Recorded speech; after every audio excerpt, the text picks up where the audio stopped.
You ready? Yep, rolling. Welcome back to the Podium Finish live at the racetrack. Rob Tiongson here with my good friend AJ Allmendinger, driver number 16, Andy's Frozen Custard Chevy Camaro, fielded by Kaulig Racing. I think I got that one right. You got it all right. And what a great day for Andy's Frozen Custard. Tell me about it. Oh, it's like 109 here. But over here, it's like a cold front just passed by Texas. That's why I told you we were doing this interview here, because I was not stepping outside to do an interview with you. Although, brilliant move with the long sleeves out in this weather. I know, I'm very smart. Yeah. That's why I have a 4.0 GPA in grad school right now. Yeah, just book smarts. Just book smart. Yeah. But I'm like Larry McReynolds when he was on qualifying pit road in 2010 at Speed. Remember in Michigan when he's like got the speed shirt on? He's Rob, I can't remember that far back, man. There's a lot that's happened since then. So. Well, that's why they pay me the big bucks. But you know, anyways, congratulations on making the round of 12 for the second year in a row with this team. It's a great season so far. You got those 3 wins at, of course, Coda, Portland, and of course Indianapolis. I know earlier this year you were saying, well, we have to make the most of it with what we got at the ovals, but the real course, man, we can compete. So, you know, what's it mean for you to battle for another championship this year, given what you're going through? Yeah, I mean, I'm super proud of our race team and what Kaulig Racing has done to be able to win 2 regular season championships in a row. It's obviously the ultimate prize is winning the championship in Phoenix, but with the way this playoff format works, to only have 3 races around, and then if you get to Phoenix, you're racing against 3 other drivers, and you could legitimately win 35 races and not win the championship. So, and it's great. It's what makes it exciting coming to Phoenix.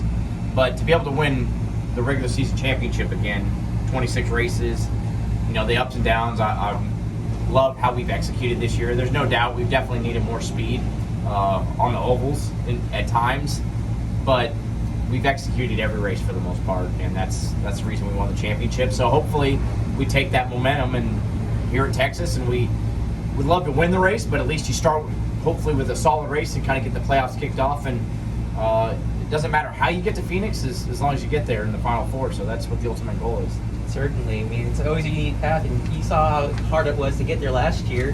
What are some of the things you learned from last year that you're looking to apply into this year's playoffs? Yeah, I mean, I think last year was a lot different. Austin and I, we were kind of, in my mind, like Noah and Ty. We had so many bonus points that we'd earned during the season that it was kind of one of those things like, hey, if we just run inside the top 5, top 6, we're going to make it there. Like, it's no doubt. And I feel like that's the way Noah and Ty are now with all the bonus points, especially that Noah's earned. Anything can happen, but if you just go do your job, those probably are going to be 2 drivers that are going to be at Phoenix. So I look at the second round, there's going to be 6 drivers probably racing for 2 spots. But with that said, we have to focus on the first round and get through step by step. But definitely in that second round, if we get there, it's not just make the best of the day. We got to run inside the top 5 and hopefully win one of those races to get to Phoenix. Certainly. But before you get to Phoenix, of course, we got to deal with Texas. And it's kind of a maligned racetrack, but, it's a unique racetrack. So walk me through a lap around here for someone like me who is just a journalist and doesn't do extreme stuff like you. It's a tricky racetrack because after they did the repave, they made the corners so different. So 1 and 2, you don't have a lot of banking as you roll off in there, so the car always wants to get loose, get down in the corner because there's nothing really holding the race car into the racetrack. But the problem is once you get in the middle of the corner, it falls off the other way, so the car gets really tight. So trying to set up for 1 and 2 is really difficult. You never really get it perfect. You're just trying to get the best of both worlds there. And then 3 and 4 is as banked as any racetrack it feels like, and you're almost running there wide open and just holding your breath at times through there. So both ends of the racetrack are tough, and then I think what makes it a really challenge is PJ1 or the resin that they put down. Yeah. It's so hard because you try to activate it and make sure that it does have more grip than the regular pavement, but if you get too high, it's like ice when you hit it. Yeah. And 1 and 2, you can kind of get away with it if it steps out and save it. 3 and 4, you're carrying 190 mile per hour through that corner, and if it steps out, you're hitting the wall. So I wish they didn't put that stuff down. I get why they try to do it to make the racing better, but sometimes I just feel like it actually makes the top lane worth more than the bottom lane. Yeah. So, but we all have to face it and deal with it. So that's what we do. Yeah, I was meaning to ask you about that because, obviously the intent is to make it kind of sticky, like when you guys go to pit road and you guys can nail your pit stall. Is that sort of the same intent with that? It is. Without it, this track probably is more of a one-groove racetrack on the bottom. So what they're trying to do is give it some grip up top to make it 2 lanes. But at a place like this, like Bristol, it kind of works. As we saw, we could kind of move around. Yeah. And once it wears off, it's gone. But we don't wear it off enough here, like Bristol, where everybody kind of moved at the top, and it almost makes the top line dominant. And it's hard to pass somebody because if you're on the bottom, even if you're quicker than them, they got that little bit of extra grip up there. And the bottom lane, when a car, especially an Xfinity car, when a car is next to you, that bottom car is really loose. So it is what it is. Like I said, we all have to face it. I wish we didn't have to put it on the racetracks, but it's not my fault. Yeah, I understand that for sure. Let's take it to a different gear or segue here because we've talked in the past about how F1's got that Drive to Survive series, and now we finally got one on USA with Race for the Championship. What do you think of that series so far? And I know it's only domestic here in the US, but do you think it's going to help bring in new fans and new audiences to try to watch NASCAR? Yeah, I hope so. It's one of those things that it's all about trying to get the person that's never seen it before, right? Like maybe whatever, if it's if you want to call them characters on there or whatever, if you just get somebody that's never seen NASCAR racing and they go, I like this guy, like, God, I hate this guy, but I'm gonna watch now because I want to see how he does. Yeah, that's what it's all about. I don't know if it's really going to make that big of a difference, but it's a step in the right direction because it's about just trying to get new eyeballs in the sport. The fans that we have already are amazing, right? Like, they're some of the most passionate fans that you have in all of just sports in general. But to grow it, you got to get the new eyes. That's what the Drive for Survive for F1 did, because it got people, and it did it at the right time too, because when the pandemic was going on, there was nothing on anyway. But that's what it did. It got a lot of the people in the U.S. start to watch it and go, what is this? And you start getting, brought into the characters, and you want to see them. Yeah, for sure. I was hoping they'd have an Xfinity one because you're definitely a personality, to say the least. I don't know about that. I think it's all for the camera. Back at home, I'm just very quiet, sit in a room by myself, and just listen to Dido and just oh God. You're just another 40-year-old. Think of my deep thoughts. What are you, like scared like the SNL sketch? Like how I came up with Dido. I was trying to think. I was gonna go like Alanis Morissette, but I thought that was a little too. That went a little too deep into AJ, who that is. But oh man, Dido sounds good. We'll go with that. Oh my God.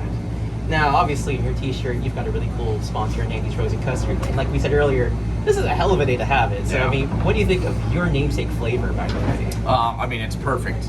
You got vanilla custard, hot fudge, Heath bar, almonds, obviously, peanut butter. So it's a combo that's just quite creamy. It's quite delightful, and it's this perfect day for it. So, have you had me yet, Rob? I want to.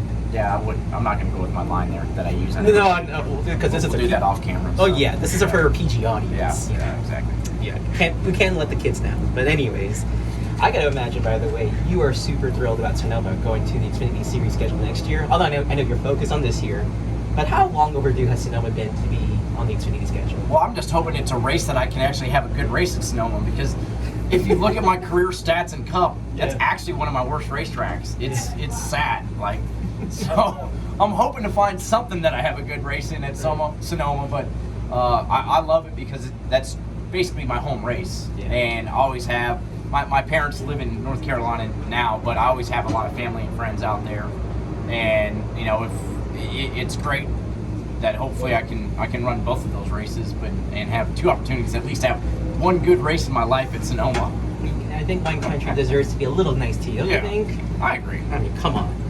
Now, we know how high energy you, Chris Rice, and Matt Kaulig are. So let me ask you this.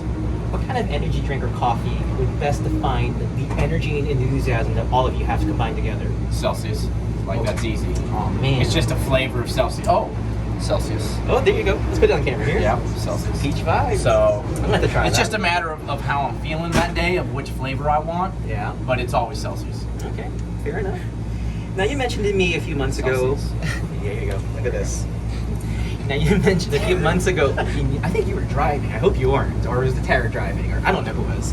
Going to New Hampshire. And you're like, I want to do the pressure lock, but I want to be like that cheater Michael Larson. So let me ask you this. If you could pick anybody to be your teammate to win the big bucks, current teammates or whoever, who would you choose? To win to win all the money? Yeah. And the vacations. In the race car? Not in the race car, pressure luck. Oh, and pressure luck. Oh, yes. Well, I mean, I would have to go with my son, Jay, just because his positivity, I feel like that's the right game for him. Oh, yeah. You hit the whammy, could you imagine him? He's so positive as it is all the time. You imagine if he hit that whammy, that attitude? Yeah. I'd love to see that. I might actually root for the whammy instead. Oh, no. Yeah, I just want to see how he reacts. Oh, man. Yeah. He'll probably just be like, that's okay. Yeah, that's exactly how he is, yeah. Oh my gosh, Yeah. that's scary. Yeah. That's a little scary. Now, your wife Tara is really awesome, by the way. Well, what's that mean, Rob? I'm not going for Oh, okay, sorry. Don't you worry. I wasn't going there. This is about you two, man. Okay, all right. I'm kidding. But, She's taken. You know that, right? Man. Okay, yeah. Really? All right. Let's go with the question. Yeah. Oh, Jesus, let me get the bush here. Where would you and Tara want to go for future trips once you have some time, like 2-3 bucket list items? Yeah, so it's that's a good question because our vacations are a little challenging because she's got so many food allergies. Oh, She does. Basically she's allergic to anything, like anything and everything. So oils, gluten, lactose, and we both eat fairly clean, but she has to be super specific about everything because if not, she literally will break out. And it's something she dealt with as a kid growing up, and she's worked really hard to figure out everything that she can eat because doctors couldn't diagnose anything wrong with her. So our vacations are tough because we'd love to go out different countries and in Italy or somewhere, but we don't even know if she can eat anywhere. Yeah. So we usually stick to here in the U.S. The Hilton Heads, the Kiowas, those types of places. We enjoy it. You should probably at Austin, Texas, but Yeah. I'm just a little biased about that. Well, I mean, it's okay. Yeah, it's alright. I'm really from Boston, so that's okay. We can ride on Austin. All right. Now, my last question for you, because I like to have fun with you. If you had access to Marty McFly's DeLorean time machine, where would you go, what year, and why? Oh my goodness. Damn, Rob, that's a good question. Thank you. I mean, this may be boring or because it's always going to lead back to racing. I would love to go back to the late 70s, early 80s and go watch Formula One and IndyCar back then, especially Formula One. Oh yeah. That early 70s to mid 70s would just be absolutely awesome to see those cars because those guys were just insane to get in those cars and go as fast as they were going. So I would love to go back and go to Monaco or go to Monza or somewhere like that and just watch one of those cars race. Temple of Speed, that would be a awesome place. Also, too, you'd have an excuse to grow some mutton chops for a change. That's true. I don't. You gotta will my face allow it back then if I take the? I think so. Okay, because it doesn't now. It's very patchy. Well, you should just try it. Can't help the baby face. You cannot. Yeah. That's what happens when you turn 40. That's what. No, I've always had the baby face. Well, that's what happens when you turn 1. Okay, exactly. But ladies and It's gentlemen, like a fine wine. Remember, it's better with age. oh goodness gracious, folks. Yep. That was AJ Allmendinger. I hope you don't need Excedrin for that or goodies, but I had a good time here, and I hope you fans at home Did you need some Celsius? need some Celsius, folks. Try that out, and if AJ wins, I'm sure he'll insult me later on. So enjoy It's Celsius and Andy's frozen custard all day if we win. There you That's go. it. Well, we'll check it out on the podiumfinish.net, and we'll have this on the podcast as well. So good luck, man. Always fun, Rob. Thank you, man. Appreciate it, buddy.